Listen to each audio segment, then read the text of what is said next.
नमस्कार छात्रों, मैं सरोज कुशवाहा आपको क्लास 6, 7, 8 का जो कॉमन क्लासेस चल रहा था उसमें एक और छोटा सा टॉपिक लेकर के आई हूँ, जिसको आज हम पढ़ेंगे और समझेंगे। यह भी टॉपिक आपके एग्ज़ाम में आता रहता है, तो आप एग्ज़ाम के समय में इसको देख सकते हैं और इससे सीख सकते हैं। इससे पहले मैं चाहूँगी आप हमारे चैनल को लाइक करें, सब्सक्राइब करें और कमेंट करें और ज़्यादा से ज़्यादा सब्सक्राइब करें ताकि आगे आने वाली क्लासेस जो भी रहेगी छोटी छोटी वो आपको मिलती रहे और आप उससे लाभ ले सकें। ठीक है, तो आज हम देखेंगे, हमारा टॉपिक है आज का चित्र वर्णन। ठीक है, तो चित्र वर्णन हम देखेंगे।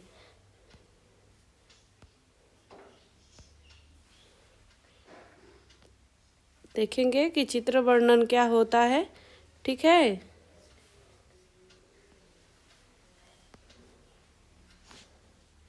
हाँ, तो देखिए, चित्र वर्णन का अर्थ किसी भी चित्र को देखकर उससे संबंधित मन में जो भी भाव उठते हैं उसे अभिव्यक्त करना है। अर्थात चित्र वर्णन जब आप करते हैं, चित्र वर्णन मतलब चित्र के बारे में मतलब लिखना, उसके बारे में सोचना, सोच करके लिखना। ठीक है, तो वही बोल रहा है इसमें कि चित्र वर्णन का अर्थ चित्र को देखकर उससे संबंधित मन में जो भाव, जो आपके मन में जो भाव उठेगा उसको अभिव्यक्त करना। ठीक है, ही क्या कहलाता है चित्र वर्णन का दूसरा देखेंगे अभी। ठीक है, चित्र वर्णन का दूसरे शब्दों में यह भी अर्थ होता है कि चित्र को देखकर उसमें दिख रही क्रियाओं, स्थितियों और भावों का वर्णन करना।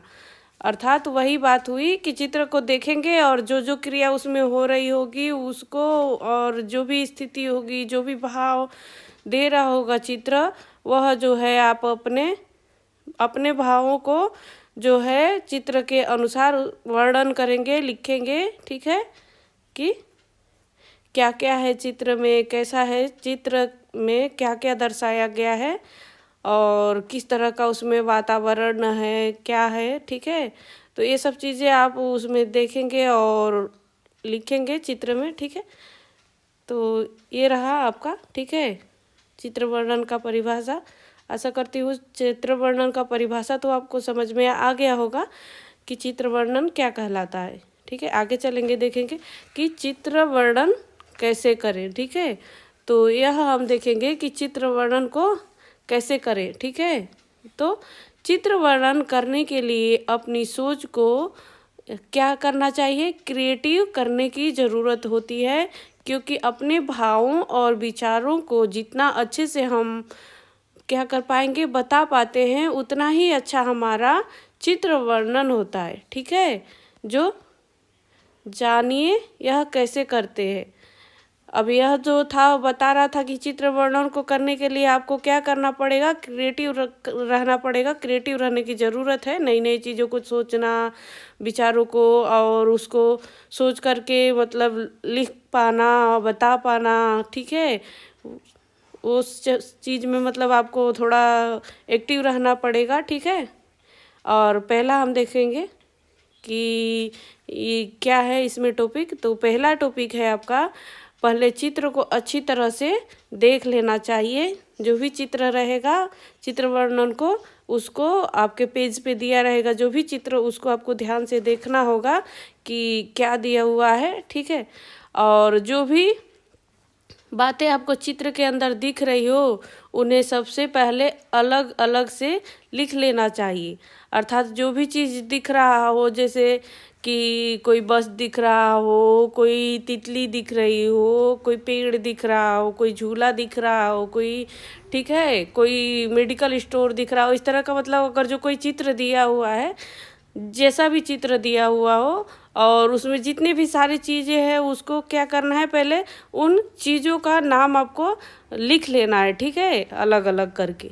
ठीक है, और यदि किसी भी प्रकार के चित्र में व्यक्ति दिखाई दे रहे हो तो उनके चेहरे के भाव को पहले अच्छे से समझ लें और उसके आधार पर सुख दुख आदि भावनाओं को व्यक्त करना चाहिए। अर्थात उसमें जिस भी परिस्थितियाँ मतलब जो भी रहेगी उसमें परिस्थितियाँ, कोई दुखी रहेगा मतलब जो भी उसमें व्यक्ति दिखाई देगा, कोई मतलब दुखी दिखाई देगा या कोई बूढ़ा भी दिखाई दे सकता है, कोई बच्चा छोटा दिखाई दे देगा, फिर तो इस तरह से मतलब कुछ भी मतलब रहेगा जो आपको चित्र में जिस प्रकार का चित्र में व्यक्ति दिखाई देगा उसका मतलब आपको मतलब उसको ध्यान से देख करके और उसकी भावनाओं को समझते हुए आपको चित्र में आप चित्र वर्णन में आपको लिखना होता है।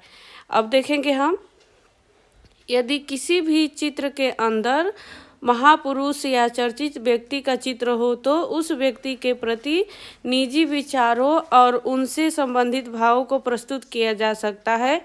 अर्थात चित्र में अभी बता रहा है जैसे किसी भी मतलब महापुरुष का हो, जैसे महात्मा गांधी हो गया, इस तरह से तो आप जो है आप क्या करेंगे उनके मतलब उनकी विचारों को अपन मतलब लिख सकते हैं, ठीक है। और उनके बारे में आप अपने विचार मतलब बता सकते हैं, ठीक है, कि वो कैसे थे, ठीक है, उन्होंने क्या क्या किया अपने राष्ट्र के लिए। तो इसी तरह से आप जो है आप चित्र वर्णन को ध्यान से देखना है और लिखना है बच्चों, ठीक है। और पांचवा देखेंगे हम क्या दिया हुआ टॉपिक में। तो पांचवा है, वाक्य रचना करते समय अपनी भाषा को प्रभावशाली बनाने के लिए उसके अंदर उक्तियों, मुहावरों और लोकोक्तियों का प्रयोग करना चाहिए। अर्थात जब भी हम क्या करेंगे वाक्य की रचना करेंगे तो उसको मतलब अपनी भाषा को अच्छा मतलब सुंदर दिखने के लिए, सुंदर लिखावट में जो भी है आपका जो भी लिख रहे हैं उसको सुंदर दिखाने के लिए आपको मुहावरों का और उक्तियों, लोकोक्तियों का प्रयोग करना चाहिए, ठीक है। आगे चलेंगे और देखेंगे, चित्र वर्णन करते समय इस बात का सबसे ज़्यादा ध्यान देना चाहिए कि आपके सभी वाक्य चित्र से संबंधित होने चाहिए। अर्थात जो भी आपको चित्र आपके पेज पे दिया रहेगा उसमें जितनी भी चीज़ें होगी उसी से संबंधित आपके वाक्य बनने चाहिए, न कि उससे बाहर, ठीक है। चित्र में जितना भी मतलब चीज़ें होगी उसी से संबंधित ही आपके वाक्य रचना होनी चाहिए, उससे बाहर नहीं होनी चाहिए। और देखिए नेक्स्ट पॉइंट है आपका, चित्र वर्णन में भी कभी भी अनावश्यक बात के बारे में नहीं लिखना चाहिए। जो भी चित्र वर्णन करेंगे वो उसमें कुछ भी बातें अपने मन से सोच के आपको नहीं लिखना है।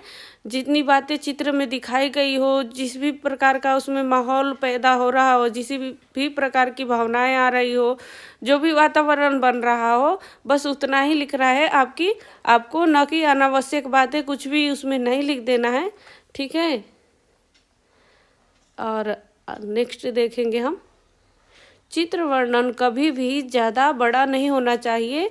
अर्थात जब भी आप चित्र वर्णन करें तो उसको ज़्यादा बड़ा नहीं लिखें, केवल 25 से 30 शब्दों तथा 7 से 8 वाक्यों में ही पूरे चित्र का वर्णन हो जाना चाहिए। अर्थात आपका जो पेज है लगभग आधे पैराग्राफ से भी कम आपका मतलब हो जाना चाहिए चित्र वर्णन, ठीक है।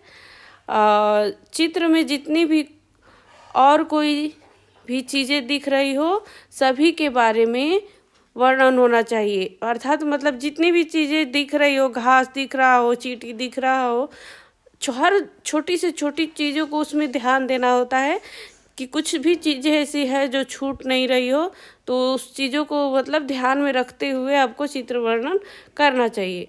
यदि चित्र के अंदर चित्र के साथ शब्द भी दे रखे हो तो उन सभी शब्दों का भी प्रयोग करके आप वाक्य प्रयोग करना अनिवार्य है, ठीक है।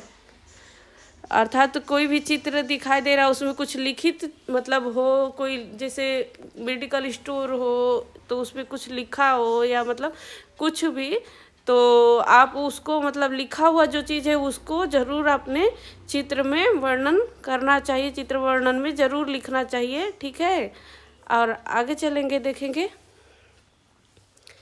वाक्य रचना करते समय हमेशा इस बात का ध्यान रखें कि आप केवल वर्तमान समय में ही वाक्य रचना कर रहे हैं। अर्थात जो भी आप लिख रहे हैं उसको आप सिर्फ ये सोच करके लिखें कि यह जो घटना है अभी हुआ है, वर्तमान में, ठीक है, इसी समय में हुआ है, ये बात सोच करके आप लिखें। पहले वाक्य में चित्र के बारे में यह बताए कि दृश्य किसका है, अर्थात सबसे पहले चित्र में यह बताना है कि यह किस चीज़ का दृश्य दिख रहा है आपको, ठीक है। और अगले वाक्य में चित्र के बारे में यह बताएं कि दृश्य में क्या क्या हो रहा है। उसके बाद टॉपिक वाइज आपको लिखते जाना है कि क्या क्या और है दृश्य में, ठीक है।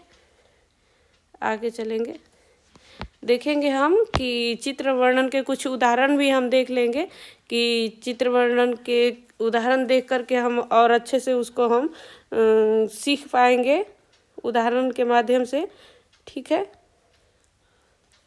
तो बहुत ही ज़रूरी है, यह आपके एग्ज़ाम में आता है और आप सही तरीके से नहीं कर पाते होंगे तो आज आप सीख के जाइएगा और करिएगा, देखिएगा बहुत ही अच्छे से आप कर पाएंगे चित्र वर्णन, ठीक है।